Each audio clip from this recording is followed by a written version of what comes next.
Bueno, muy buenas tardes, Giovanni. Buenas tardes a todos. Estamos con Giovanni Samanamud, viceministro de Educación Superior del Ministerio de Educación del Estado Plurinacional de Bolivia. Y vamos a concertar un diálogo sobre políticas educativas de Bolivia en los últimos 10 años. Mira, lo primero que te quiero preguntar, Giovanni, dentro de los nombres que se ha puesto al proceso, uno de los que quizás mayor arraigo junto con proceso de cambio ha sido el de la revolución democrático-cultural.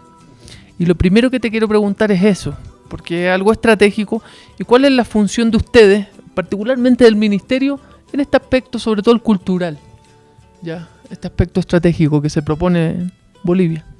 Bueno, cuando el presidente Morales, ¿no?, y en el momento de la llegada al poder en Bolivia, plantea la revolución democrática y cultural, ha habido un pasaje de aprendizaje muy fuerte de nosotros para entender lo que estaba pasando. En realidad, en nuestra opinión, se estaba contraponiendo un poquito a lo que había pasado en el siglo XX, ¿no? Si la forma como el siglo XX había pensado hacer la revolución, cambiar el sistema capitalista, modificar las relaciones de desigualdad y inequidad del mundo. Entonces había una forma, básicamente, a través del ejercicio de la violencia, tomar el poder y ejercer el poder con violencia. Entonces creo que hay que tomar esta propuesta que ha planteado Bolivia, y no solamente Bolivia, sino también Venezuela con la revolución, con el socialismo del siglo XXI, la revolución ciudadana que plantea también el presidente Correa en Ecuador, han planteado un giro diferente en cómo querer encarar y transformar el capitalismo. Entonces, el primer elemento es ese, ¿no? Entender que estamos construyendo una forma, una experiencia, un intento de transformar el sistema capitalista bajo un espíritu nuevo, una concepción nueva, y evidentemente estrategias, aunque sí tomadas de lo anterior, pero utilizadas de una forma diferente. Entonces hay que entender la revolución democrática cultural en ese contexto. Ahora, en ese contexto nuevo en el que nos está planteando el presidente, la revolución educativa obviamente cobra un papel fundamental, ¿no? Porque lo primero que va a tener como protagonista es articularse históricamente a un proceso histórico de construcción de lo que era Bolivia y de lo que no ha podido ser Bolivia, ¿no?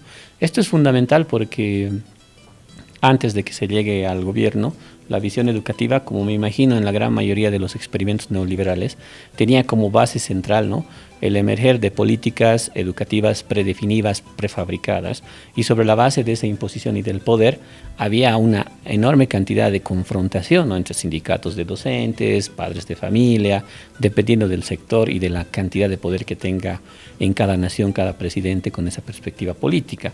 Sin embargo, nosotros para desarrollar en el marco de la revolución cultural, la revolución educativa, teníamos que asumir a los sujetos sociales en concreto, a todos los que formaban parte y aquellos que nunca han formado parte y que era necesario construir para transformar, modificar la educación boliviana. Entonces yo creo que ese es el principal rasgo, ¿no? No hay un rasgo, digamos así, estrictamente de lo cultural como un ámbito, sino en realidad la revolución democrática cultural es una perspectiva de transformación.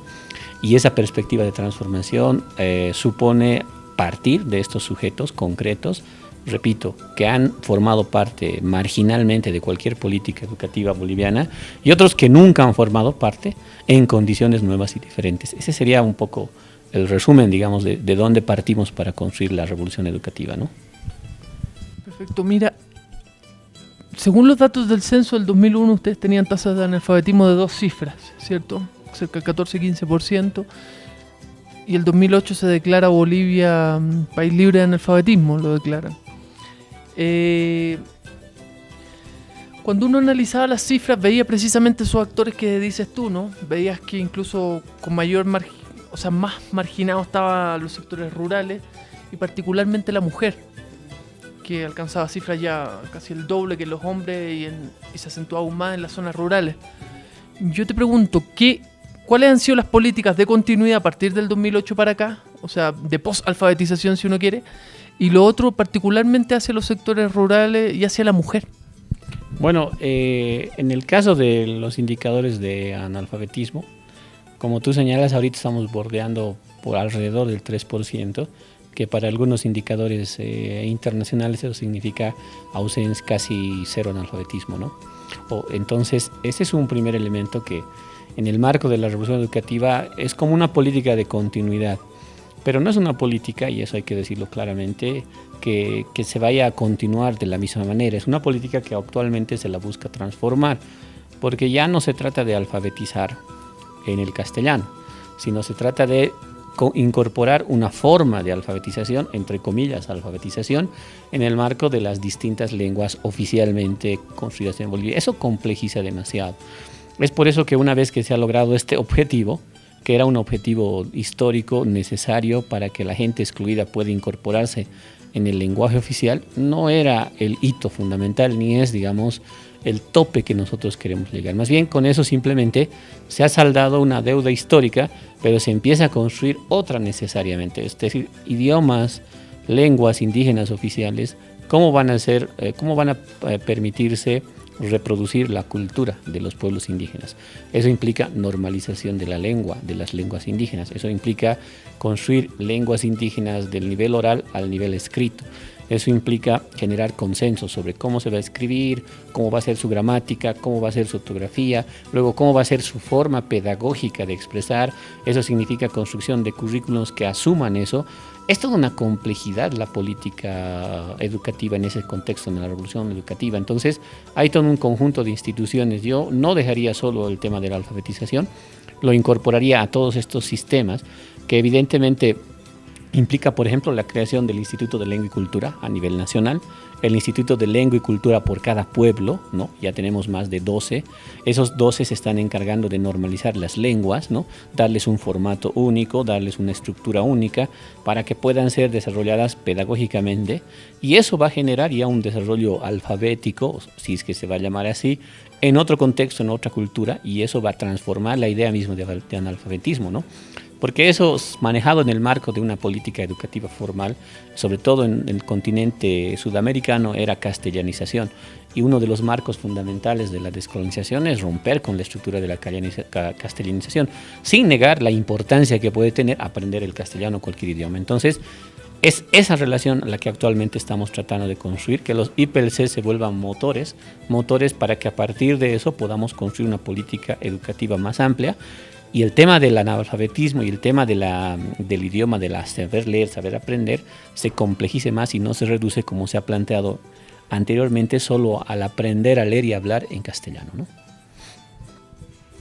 Mira, uno de los pilares para el desarrollo del sistema educativo ha sido la ley Avelino Ciñani y Elizardo Pérez. ¿Cuáles son los aspectos esenciales de esta ley, sobre todo y en sus distintos niveles? Por ejemplo, en primaria, secundaria y superior. Bueno, primero podemos rescatar la cualidad de la ley respecto a las anteriores leyes bolivianas, ¿no? Primera cualidad fundamental es que construye un sentido de sistema educativo, ¿no? Generalmente las leyes educativas en Bolivia han estado concentradas en los niveles primarios, niveles secundarios, niveles de educación regular, y han dejado todos los demás espacios a elementos pequeños, a elementos cortos, a elementos subsidiarios, y en algunos casos ni siquiera los han considerado. O si los han considerado en una formación o en un elemento no formal, ¿no? Me refiero específicamente a que, por lo menos desde la Constitución, ¿no? Cuando la Constitución Política del Estado de Bolivia aclara que no solo la educación primaria, secundaria e inicial es gratuita, sino incluso la educación superior, entonces está planteando un elemento vital. Está tratando de construir un sistema educativo diferente a lo que no existía en ninguna otra ley. Entonces, la primera característica sería eso, el intento de construir un sistema educativo plurinacional como no se ha dado en otros contextos. No solamente incorporar la gratuidad de la formación superior, sino también incorporar la formación artística, que no estaba tomado en cuenta para nada en ninguna ley educativa, en ninguna política educativa desde hace muchísimo tiempo. Entonces, solamente menciono algunos ejemplos de los que se pueden plantear, pero ya va a construir todo un sistema estructurado desde inicial hasta superior, y también va a tener otra novedad a nivel, digamos, latinoamericano, porque no existe en Latinoamérica, hasta donde conocemos, un viceministerio de educación alternativa y especial. Generalmente la educación alternativa especial a adultos, a personas con talentos especiales, etcétera, etcétera, es dedicado en departamentos o unidades específicas de los ministerios de educación, pero nunca adquiere el rango de viceministerio. Entonces, este viceministerio, esto muestra el carácter integral que se le va a dar a la educación. El segundo rasgo, digamos así grueso, es la gran cantidad de elementos que van a participar, ¿no? Los maestros participan, se reconoce su participación histórica, además también las organizaciones sociales vía CEPOS, vía otras instituciones también forman parte, y el control social a través de los padres de familia se incorpora. Entonces esos son los elementos, digamos así, diferentes. Ahora, cualitativamente hay por lo menos 4 cosas que transforman toda la visión, ¿no? Una educación intercultural, intracultural, que es una visión propia boliviana, ¿no? La educación intercultural ha existido, pero la intracultural no existe. Entonces, esa es la novedad de la propuesta de la Ley 060, que atraviesa todos los subsistemas, ¿no? La educación descolonizadora, que es otro elemento a nivel de sistema educativo que se plantea en la Ley 070. La educación plurilingüe, que es otro elemento fundamental, la educación comunitaria y la educación productiva. Esos son, digamos, los rasgos, y ahí podemos agregar la educación inclusiva. Esos son los 5 o 6 rasgos fundamentales que van a atravesar toda la estructura de la ley, que van a ser los baluartes fundamentales para plantear lo que nosotros llamamos revolución educativa. Tú acabas de mencionar la educación intercultural y plurilingüe. ¿En qué consiste específicamente? Porque tú dices, claro, en otros hay casos, ¿no? En otros países donde existe la educación intercultural, pero particularmente, ¿qué es la educación intracultural? ¿En qué se diferencia la intercultural? ¿Y cuál es también la base de esto, de lo plurilingüe? La educación intracultural es básicamente convertir un proyecto político en un proyecto pedagógico, por decirlo de una manera simple. Porque un elemento fundamental para los cambios en Bolivia en el siglo XXI tiene que ver con la descolonización, asumida desde el punto de vista de los pueblos indígenas que quieren recuperar, ¿no?, la forma como ellos han vivido y han existido en su memoria antes de la invasión española. Eso supone, ¿no ve?, que tienen que recuperar sus prerrogativas identitarias culturales. Entonces, eso significa que toda la estructura del sistema educativo boliviano tiene que adaptarse a la posibilidad de que la cultura indígena pueda reproducirse en sus propios términos y sea reconocida y tan válida en un plano concreto, particular, como en un plano universal. En concreto, ¿en dónde se expresa eso en Bolivia? Primero, en el currículum regionalizado. El currículum regionalizado es un currículum que se construye por región, dividida por los pueblos indígenas, que ellos definen qué región es Aymara, qué región es Quechua, qué región es Guaraní, qué región es Huenayec, y ese currículo por cada pueblo indígena es el que se va a aplicar complementariamente, obviamente, dependiendo de los acuerdos previos y consensos que se tengan en la región y en el territorio. Entonces, ahí estamos haciendo que una visión particular, es decir, entre comillas, la visión cultural indígena, se vuelva también universalizable, es decir, que pueda irradiar, para utilizar un ejemplo, todo Bolivia en su espectro. Entonces, esa es la particularidad, ¿no? No estamos hablando de una educación multicultural, que es básicamente educar al pueblo indígena en su contexto y reducirlo a su propia cultura solamente en su territorio restringido, sino que es global, toca todos los espacios bolivianos. ¿En dónde más se diferencia? Nosotros, por ejemplo, y ahí está la articulación entre lo intracultural, lo intercultural y lo plurilingüe, tiene que reflejarse en el lenguaje. Y aquí viene la idea de la educación plurilingüe. Nosotros, todos los bolivianos, debemos aprender a razonar, así sería la figura, en 2 tipos de estructuras lingüísticas. Una, que sería el castellano, y otra, que sería el idioma indígena, dependiendo de la región. Esto es lo complejo que articula política lingüística e intracultural, ¿no?, o intercultural, perdón, en este caso. Por eso es que, digamos, nosotros en los colegios no estamos apostando, colegios de educación primaria, inicial, regular o secundaria, para que los estudiantes puedan aprender aymara, quechua, o guaraní, huenayec o otro como un lenguaje de comunicación. Es un lenguaje de razonamiento, es un lenguaje de construcción de conocimiento, es un lenguaje para aprender a razonar. esa es la, digamos, la radicalidad con la que se está pensando la política plurilingüe. Si los bolivianos vamos a avanzar a una forma diferente de comprender, de entender pensar en dos tipos de idiomas. Entonces, la intraculturalidad, que es recuperación de los saberes en su lengua, que se expresa en el currículum regionalizado, que se expresa en el Instituto de Lengua y Cultura de cada pueblo, se tiene que volver también universalizable, en la medida que todos los bolivianos estamos obligados a hablar dos idiomas, a aprender. Es por eso que este trilingüismo que se va a dar en la educación del sistema regular, ¿no? Inicial, primaria, secundaria, de aprender el castellano, aprender un idioma indígena y un idioma extranjero. El idioma castellano y el idioma indígena tienen que aprenderse a partir de los contenidos. Es decir, si yo aprendo física, química, matemáticas, los contenidos que yo aprendo también tienen que ser transmitidos y enseñados en un idioma indígena.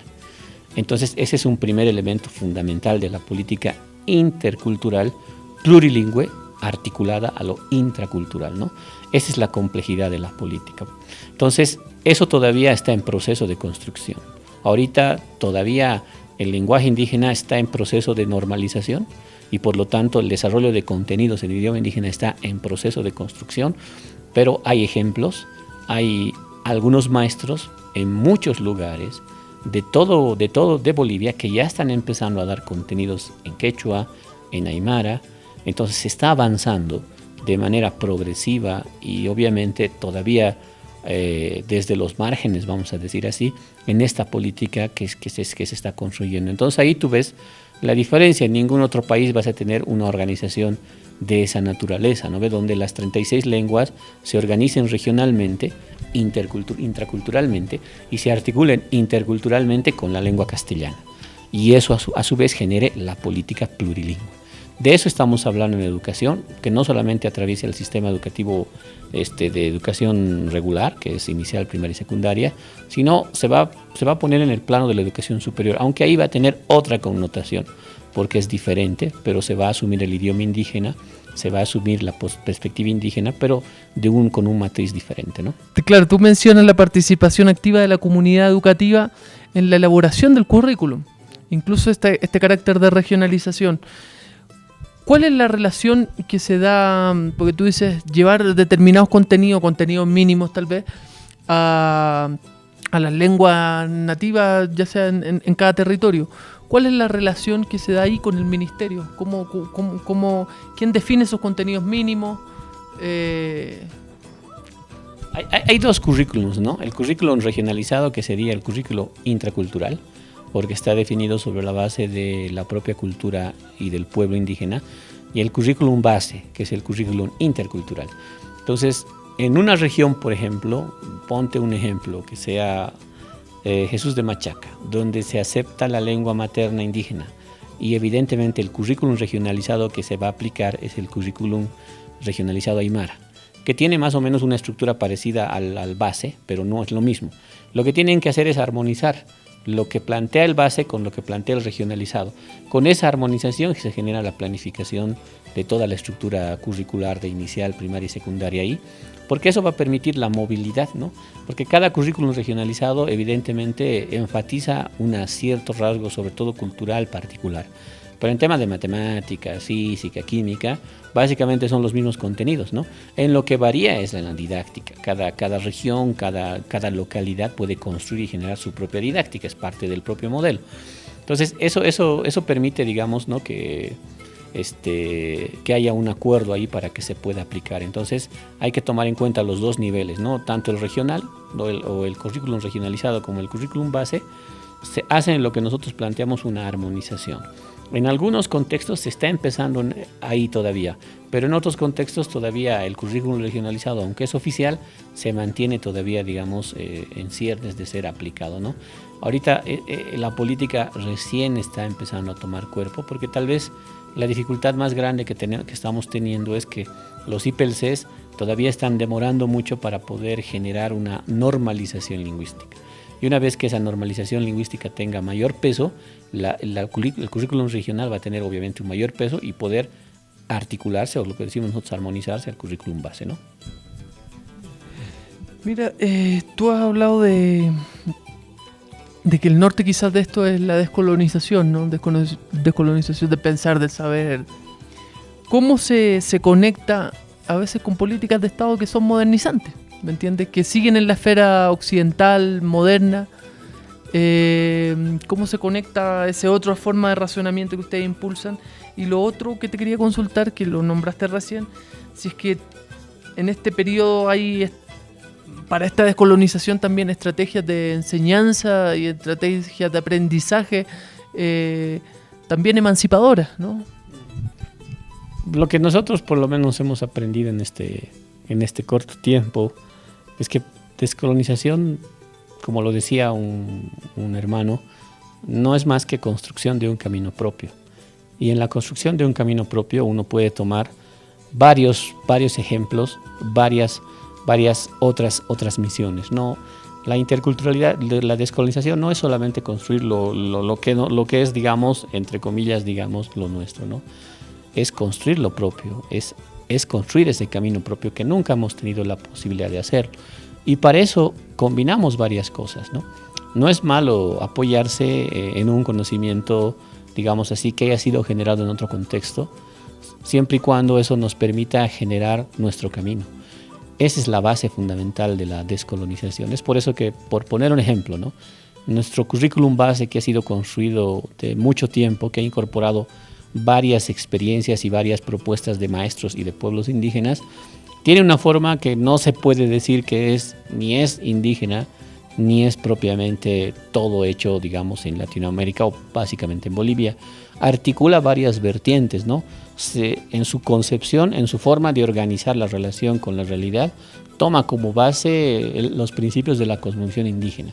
En su forma de aplicación ya asume elementos trabajados por la pedagogía popular, por Paulo Freire y la visión latinoamericana, que si nosotros revisamos, están imbuidos de mucha discusión, sobre todo de una visión crítica al capitalismo que viene desde la izquierda europea.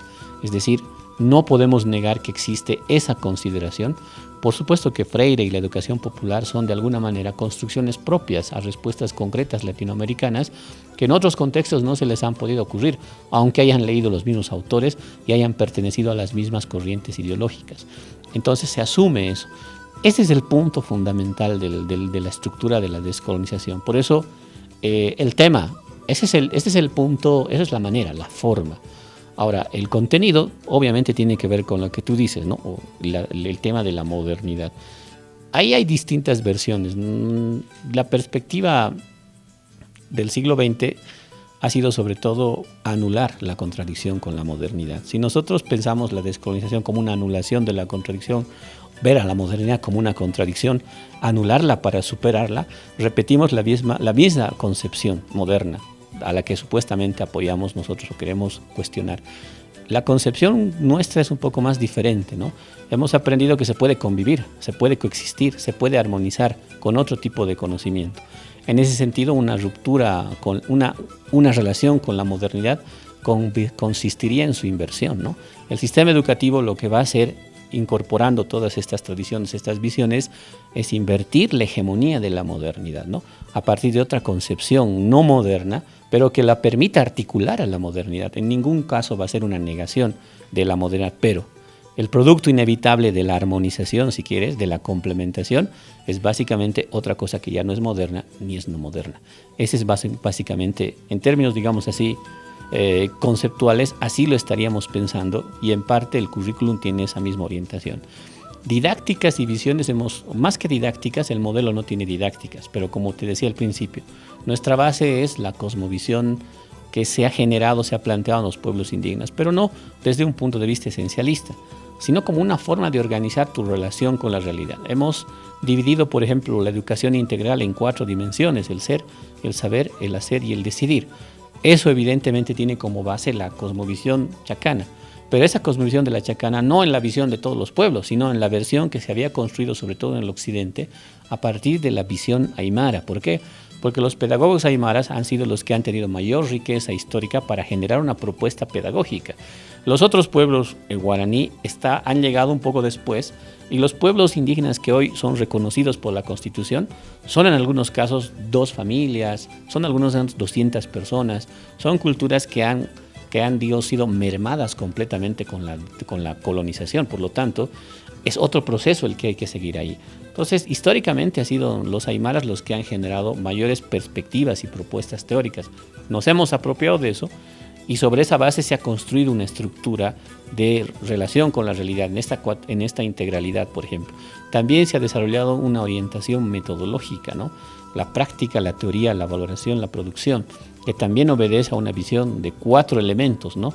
Fíjate bien que la idea de los 4 aquí aparece como una forma de organizar nuestra relación con la realidad, no aparece como una esencia en sí misma metafísica de la conciencia o de la concepción indígena. Es una forma de organizar la relación con la realidad. Y la estructura curricular, por ejemplo, de regular, se ha dividido en 4 campos.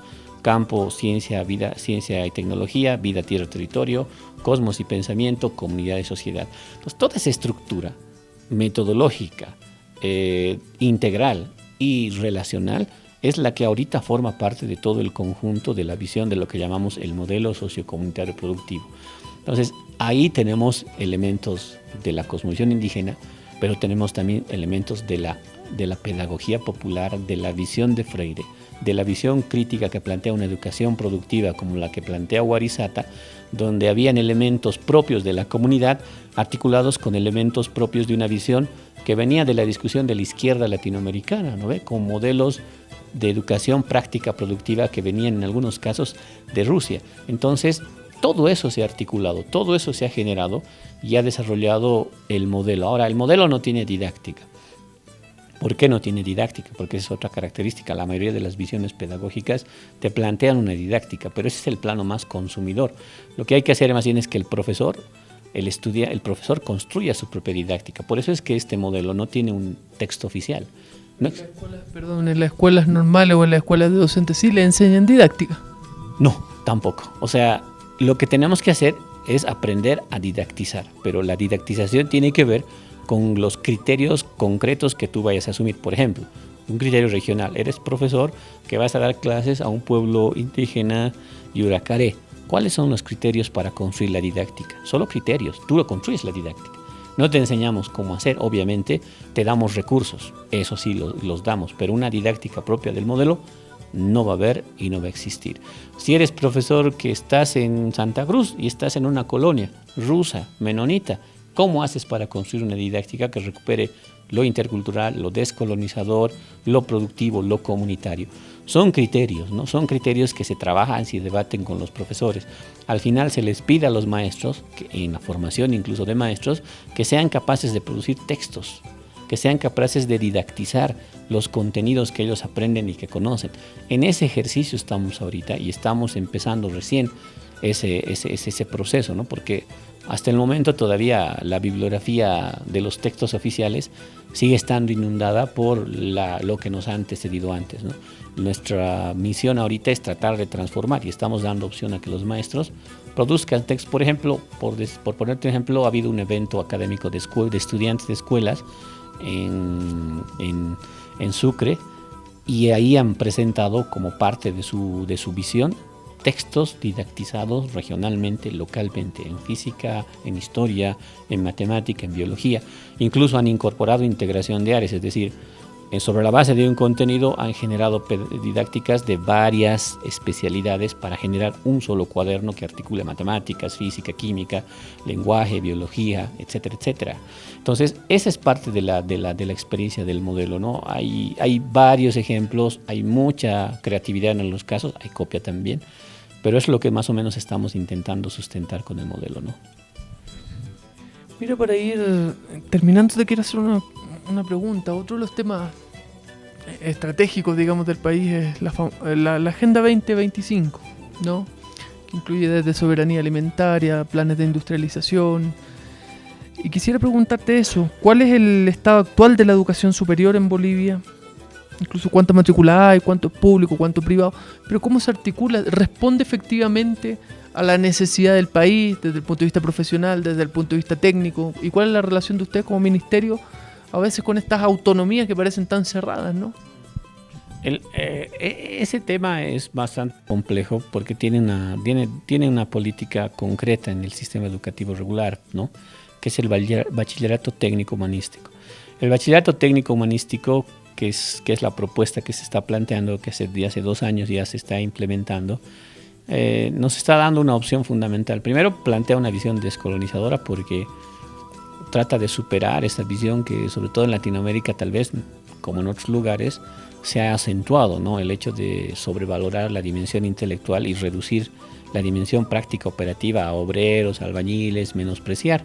Entonces, la educación productiva y el bachillerato técnico tiene el primer objetivo de mostrar a las personas, a los niños, a los jóvenes, la importancia del trabajo manual, de la actividad productiva, de relacionarse directamente con las cosas económicas, productivas, contables, manuales, etcétera, o manejables, etcétera, etcétera. Es por eso que de primero a cuarto de secundaria hay lo que llamamos educación productiva, donde se van a aprender este tipo de cosas. La educación de especialidad de quinto a sexto de secundaria ya va a suponer especialidades técnicas productivas. Un niño que está en la ciudad, que estudia en un colegio aquí, ¿cómo aplica eso? Bueno, en realidad ahí estamos utilizando varias estrategias, ¿no? Una metodologías de trabajo. Por ejemplo, el PCP. El PCP es un proyecto socioproductivo. Todas las unidades educativas tienen un PCP. Este PCP centralizado lo que genera es más bien el hecho de que, por ejemplo, es construir un problema que sale de la realidad para incorporarlo y volverlo pedagógico dentro de la escuela. Entonces un PCP se hace cada año en una unidad educativa y lo que hacen es los profesores y los directores junto con la comunidad identificar este problema. Este problema puede ser social, puede ser un problema de inseguridad, puede ser un problema de bullying o de violencia, o puede ser un problema productivo. En las áreas dispersas bolivianas, este problema generalmente es productivo. Entonces no importa, sea un problema productivo, se incorpora como PCP. Eso obliga a que todas las áreas, en este caso los campos, los profesores de primaria y secundaria, respondan en su desarrollo de planificación de clase sobre la base del PCP. Pongo un ejemplo.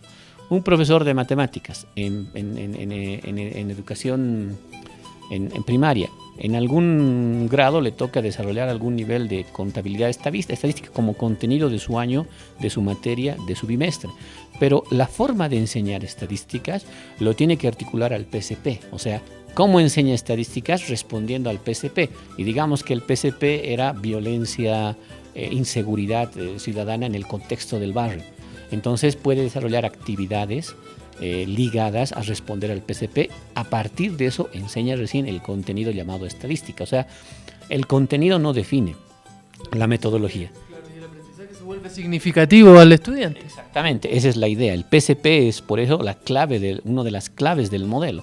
Todas las unidades educativas tienen que tener su PCP. Entonces, todas las orientaciones de contenido están ligadas a responder al PCP con actividades, con productos, con desarrollo de planificación de clase. Entonces, lo que hemos logrado es que el profesor salga del aula, porque no tiene otra manera para responder al PCP que saliendo del aula.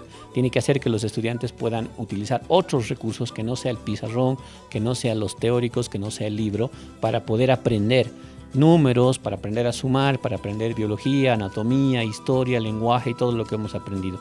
Eso es el primer elemento que ya desde primaria se incorpora en todas las escuelas de Bolivia.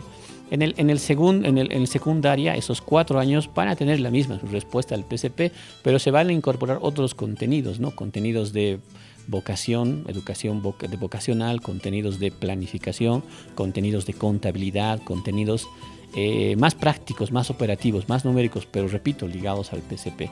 Ya en la segunda etapa, que sería la parte de quinto y de sexto de secundaria, podemos entrar a formación específica, o en temas de mecánica automotriz, o en temas de robótica, o en temas de desarrollo comercial como contabilidad, en temas de turismo. Hay una diversidad de áreas que se están construyendo como especialidades para que los estudiantes puedan optar y tener un técnico medio en esas especialidades. ¿Cuál es el objetivo? Como te decía, un primero fuerte de descolonizar, un segundo inmediato, que cualquier profesional o estudiante que no pueda continuar una carrera pueda tener un técnico medio para que éste le pueda permitir acceder a un espacio laboral inmediato si es que él no quiere o no puede, o su circunstancia histórica particular no le ha permitido desarrollar.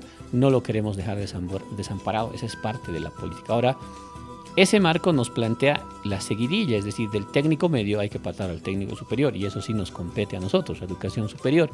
En ese marco, Bolivia, por lo menos el presidente ha hecho una inversión, ha invertido la forma de entender la formación técnica antes de que llegue. Antes del 2006, habían 60 institutos de formación técnica en Bolivia, públicos, no privados, de los cuales 50 estaban localizados en las ciudades. Y solo unos 5, 8, digamos, no, 10, perdón, estaban localizados en áreas rurales. ¿Eso qué quiere decir? Que la orientación técnica era una orientación de mano de obra para llenar la industria, la pequeña industria incipiente que había en las ciudades de Bolivia. Eso me imagino, como en toda Latinoamérica, tiene sus ciclos más o menos regulares. En cambio, hemos duplicado. Hoy existen más o menos 121 públicos, es decir, 61 se han formado en menos de 10 años. 50% de eso, o más bien 51, 52 de esos institutos no están fundados en ciudades, están fundados en las áreas dispersas. O sea, ha modificado la orientación. ¿Dónde estamos generando formación técnica? En los lugares más alejados. Eso tiene consecuencias fundamentales. Primero, la educación superior deja de ser un tema privilegiado para acceder en la ciudad, y es un tema que puedes tú tenerlo en tu ciudad intermedia, ¿no ves? Primero. Segundo, esa educación superior está articulada al desarrollo productivo, porque la gran mayoría de estos institutos son productivos. Ya estamos construyendo un instituto de litio, justamente en Uyuni.